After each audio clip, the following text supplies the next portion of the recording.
baju branded sisa ekspor itu mulai dari hulu sampai hilir. Oke, baik guys, saya coba jelaskan sedikit ya. Katakanlah contoh misalnya kita sebut brand X ya. Nah, brand X itu biasanya mereka itu memproduksi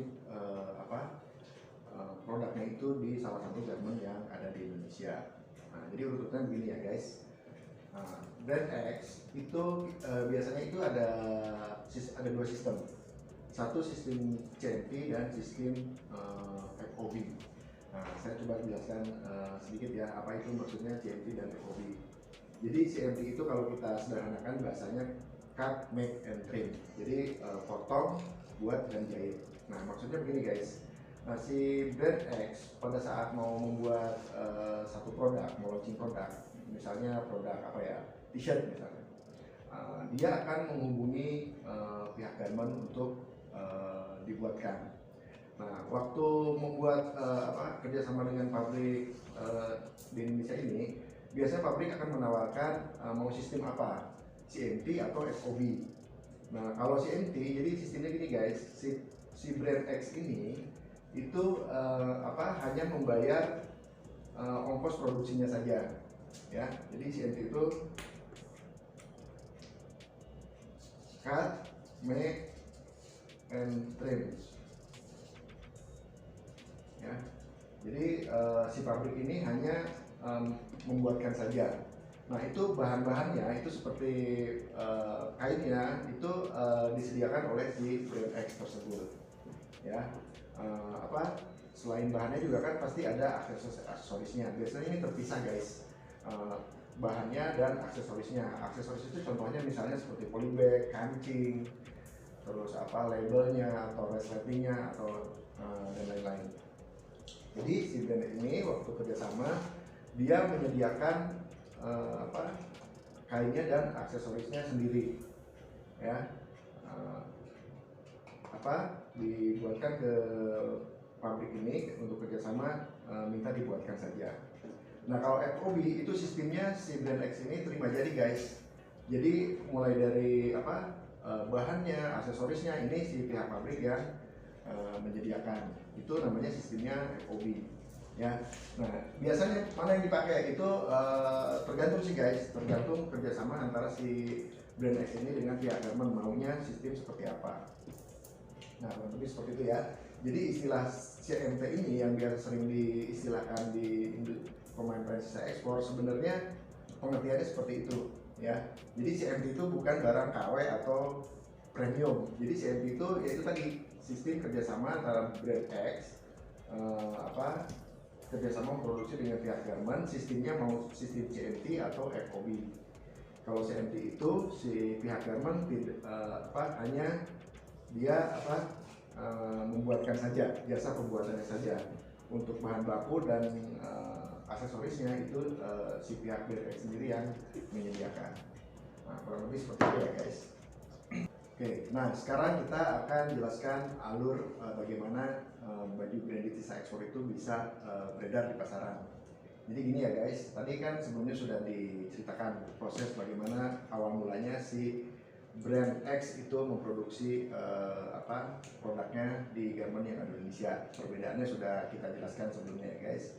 Nah, kita akan jelaskan alur mulai dari pabrik itu keluar dan beredar di pasaran. Jadi gini guys, setelah si pabrik ini atau garment ini, katakanlah garment A menerima orderan dari si brand X tadi untuk menerima pesanan untuk memproduksi produk atau artikel atau baju yang dipesan. Nah, katakanlah misalnya si brand X ini memproduksi, katakanlah pesan biar gampang aja ya hitungnya, misalnya 1000 unit atau 1000 piece gitu kan. Nah, selanjutnya katakanlah misalnya si pabrik ini sudah menyelesaikan produksinya. Nah, sebelum proses pengiriman ke pihak buyer atau pemesan tadi itu biasanya ada namanya ini guys, proses QC ya, proses QC, quality control. Nah, quality control itu fungsinya adalah atau sortir lah, supaya produk yang dikirim itu benar-benar perfect, benar-benar sesuai dengan standar pesanan si yang punya brand X tadi ya.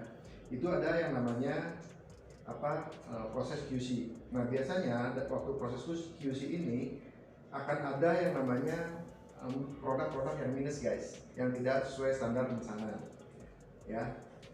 Itu kita sebutnya produk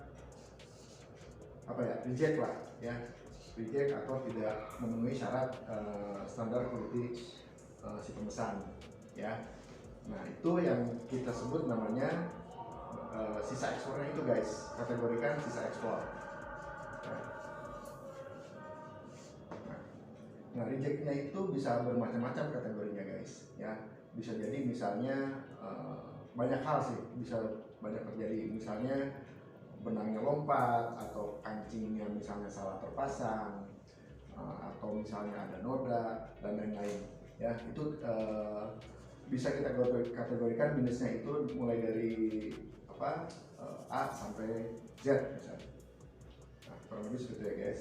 Nah, selain reject ada juga biasanya itu tidak selalu bentuknya reject guys, ada sisa kelebihan produksi ya. Karena kuotanya 1000, sementara si garment ini pada saat memproduksi dia tidak akan membuat pas 1000 unit atau 1000 piece guys, pasti ada lebihnya.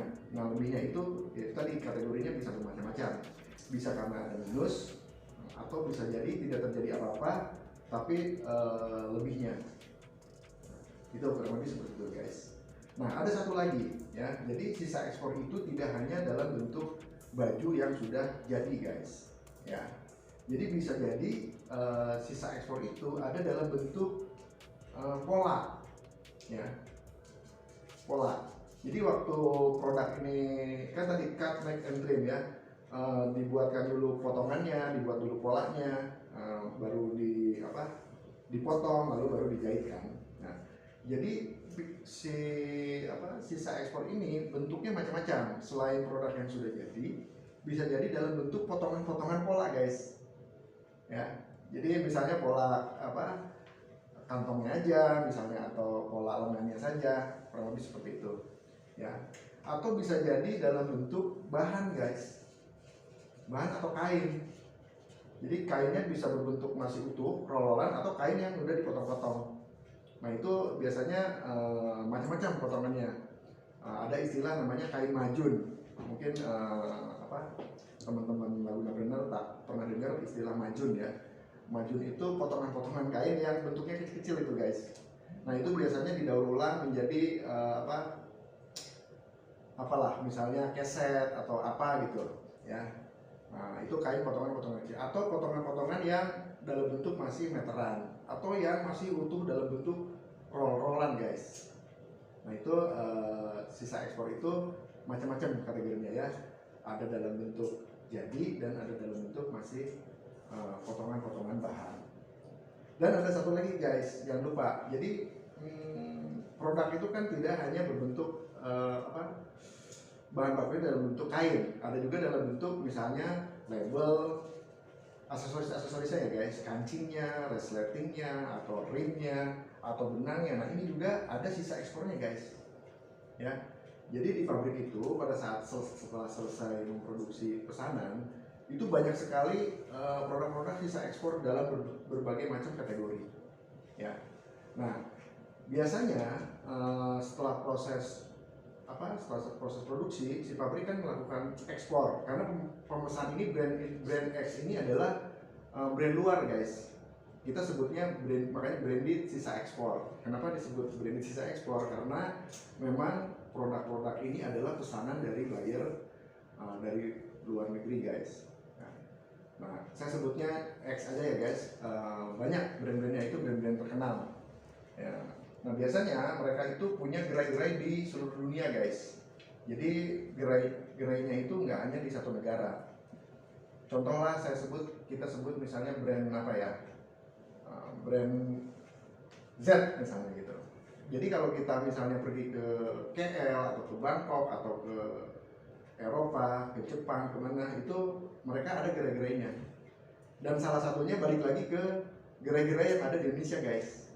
Misalnya kita kalau jalan-jalan ke mall gitu, itu pasti ada. Nah ini banyak kan orang nggak tahu, dipikir brand tersebut itu diproduksi di luar sana. Sebenarnya enggak guys. Jadi diproduksinya adalah di salah satu garmennya, itu salah satunya adalah di negara Indonesia salah satunya. Oke, seperti itu ya guys. Jadi baju sisa ekspor itu ada beberapa kategori. Karena reject, karena itu proses QC tadi ya, dalam bentuk barang jadi, bisa jadi polanya, bahan mentah, potongan-potongan polanya, bisa jadi dalam bahan baku kainnya, atau bisa dalam bentuk aksesorisnya, termasuk kancing, benang, resleting dan lain-lain. Nah kurang lebih seperti itu guys ya. Nah, makanya kita sebutnya produk branded sisa ekspor.